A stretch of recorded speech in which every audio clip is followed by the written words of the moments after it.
Hey, what's up? Wes here. Thanks a lot for tuning in. Now, the handheld library is Arguably the most neglected one on all of YouTube. So, today I'm going to talk about...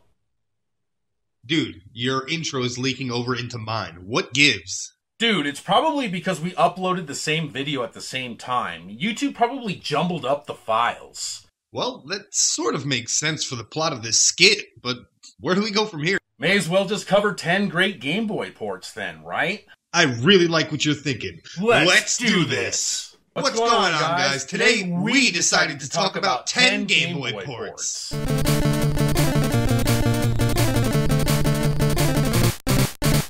The Double Dragon series was highly popular in the late 80s and early 90s, so it was only natural that the Game Boy would also receive several ports. Double Dragon 2 was released in 1991 by Acclaim, although it doesn't have anything to do with the NES version, or with Double Dragon 3 for that matter, seeing as it shares the same cover art with the NES's third game starring Billy and Jimmy Lee. Nope. In fact, Double Dragon 2 for the Game Boy isn't even technically a Double Dragon game. Nekketsu Koa Kunio-kun Bangai Ranto Hen was released in 1990 for the Game Boy in Japan, starring Technos' infamous mascot Kunio, the main protagonist in the Renegade and River City Ransom franchises. The game was basically stripped of its Kunio-style visuals and reskinned as an American Double Dragon adventure. Now from the get-go, the game is fairly simple, providing you with two attacks, punch and kick. It doesn't get much easier than that. You can grab enemies and toss them aside, and even jump on baddies while they're down. While this evil brood of scum carry knives and bats, you can never disarm these hooligans and use their own weapons against them.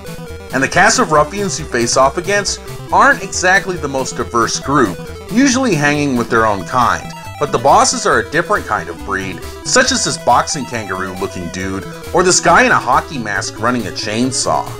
What's with this cliche anyway? Jason never had a chainsaw. The stages are all fairly short, but as this game was designed for on-the-go play, that's to be expected. The game gives you 3 lives and 0 continues, and is like most Double Dragon games, offering a relentless challenge. While a lot of the music was changed from the Japanese version, Double Dragon 2 still offers a kick-ass soundtrack, which is what we've come to expect from Technos Japan. You won't be disappointed.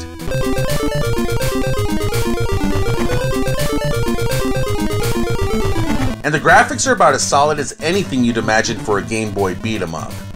This game is a lot of fun. It's quick and easy to pick up, and has that Kunio-kun vibe to it, so if you ever get an itch to play a fast, solid beat-em-up on the go, give Double Dragon 2 a shot.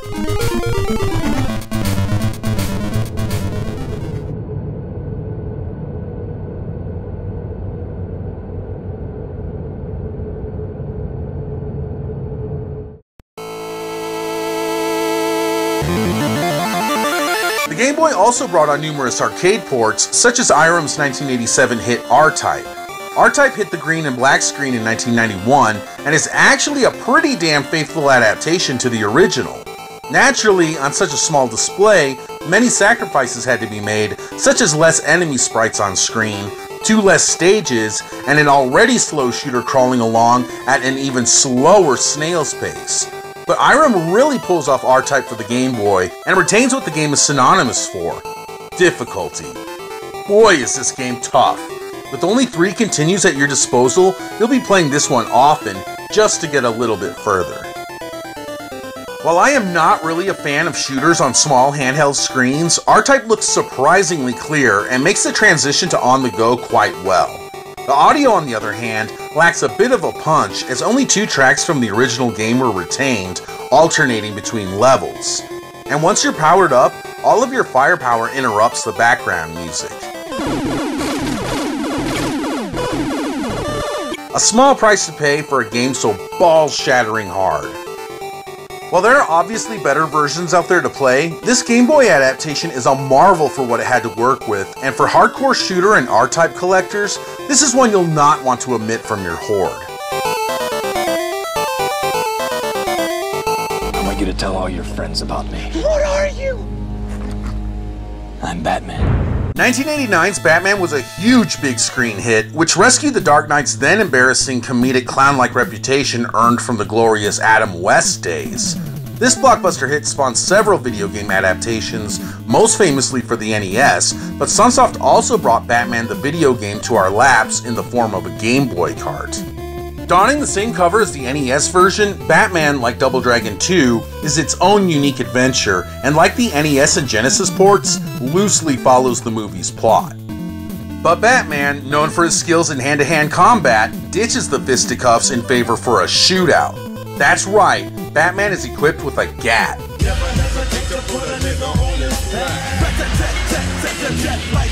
So now the game takes on a Contra-esque run-and-gun theme, though not nearly as controller-friendly. The jumps are extremely floaty. Over and even under-correcting your position is commonplace. It definitely takes some getting used to, so thankfully, with unlimited continues, you'll have plenty of opportunities to get it right. A vast array of weapons and items are available to assist Batman through 4 challenging stages. With the first 2 covering the streets of Gotham, Axis Chemical Plant, and Flugelheim Museum, the 3rd stage takes on a shooter level, navigating the Caped Crusader through the skies over Gotham in the Batwing. I like how this version changes things up from the platforming stages. The NES version should have had a Batwing stage. Hell, the Genesis version does.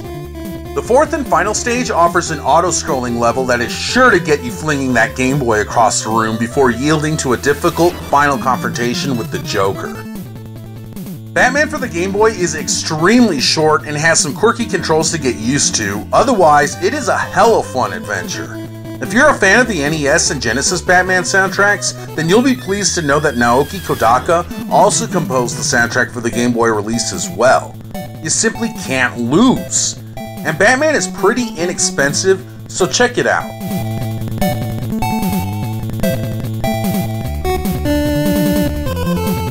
Milon's Secret Castle was originally released for the NES by Hudson Soft in 1988, and what the hell is wrong with you people? It's actually a pretty good game when you know how to play it. Sheesh! Really, it is! In 1993, Hudson released a port for the Game Boy, which is a pretty faithful rendition of the original Nintendo version. In it, you play as Milon, who must rescue a queen and her minions, yada yada yada, all within a castle littered throughout with secrets and mazes.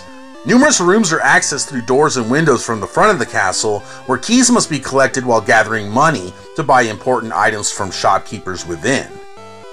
Milon fires bubbles at the opposition, including a number of bosses who impede Milon from reaching higher floors of the castle. The rooms and secrets for the most part are almost identical to the NES version. Other than some slowdown while Milon fires a stream of bubbles, the game is a near identical port. Added to this edition, though, is a password feature which the original sorely needed. This changes everything. With the ability to leave the game and return to it later, makes the Game Boy version a much more playable and fun experience. Milon's Secret Castle is a fantastic adaptation of a misunderstood NES classic. Once you learn how to play it and begin discovering all of the castle's secrets, you'll really start to enjoy the game. Yes, it is extremely difficult, but once you obtain secret items and dispose of a boss or two, the game only opens up and provides a real engaging and think outside of the box experience.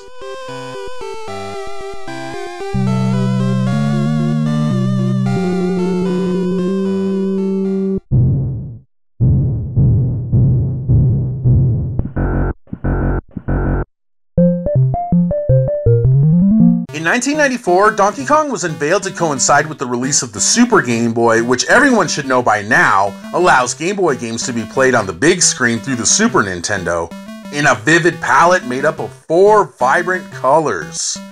Donkey Kong is considered a Super Game Boy release, which has additional enhancements when played through the Super Nintendo. It even has the slick arcade cabinet border on screen when played through the Super Game Boy. Like in the original, Donkey Kong goes apeshit and kidnaps Mario's main squeeze, Pauline. Yes, Princess Peach is already well aware of Mario's past promiscuities.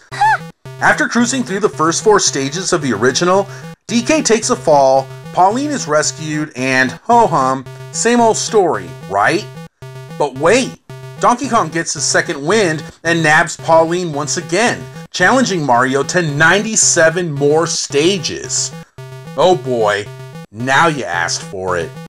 Broken up into 9 worlds, Mario finds himself on a map similar to Super Mario 3, where he can be navigated from stage to stage, with every 4th stage yielding a boss battle where Mario has to either reach Pauline or take Donk out with 3 barrels.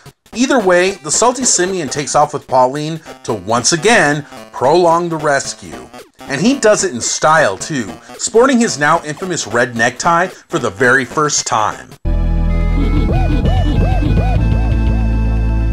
Donkey Kong is addictive and quickly sucks you in once you realize it's not just simply a classic arcade port. Mario has to locate a key in each stage and carry it back to a locked exit a la Super Mario 2. The game tosses out a ton of puzzles to solve, which oftentimes requires a lot of outside-of-the-box thinking. Each stage is littered with enemies, including walking fireballs, and even birds who fly by and drop poo on Mario. Hey, if you enjoyed the old Cleveland Steamer, this may be right up your alley. Different strokes for different folks. The game also has a ton of different environments, such as the city, an ice world of course, and even the jungle, where that little bastard Donkey Kong Jr. lives. Why, Jr.? Why? I guess Mario did have it coming. These stages even incorporate elements from DK Jr., so if you're a big fan of that game as I am, you'll definitely appreciate those levels. You're able to save the game after each boss fight, and there's never a lack of opportunity to rack up extra lives in this one. Each stage has Pauline's hat, purse, and umbrella to retrieve, and if all 3 are collected, Mario finds himself playing a number of random games of chance to earn 1-ups. Mario also has several new moves to show off, such as the handstand, backflips, and more. Icons to erect temporary ladders and floors also become an integral part of the game. There's so many different ways to solve many of the puzzles in Donkey Kong, it's seriously hard to put down. If you're not too familiar with Game Boy titles and are looking for a solid, top-notch game to get started with, then look no further.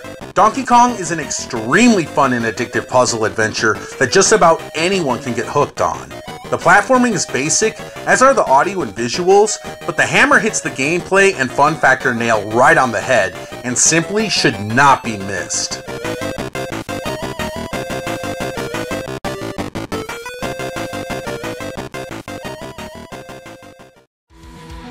Hell yeah, now those are 5 of the Game Boy ports that we discussed. If you want to check out what the other 5 are, make sure to go and check out Rewind Mike's channel, where he has the other 5 waiting for you. And they're 5 great games, so make sure to check it out. I'll go ahead and leave a link in the description below, and I'll also leave a link for you to click on right here on the video. So don't waste any more time, check out Rewind Mike's. Thanks a lot for watching this video. Catch you guys later.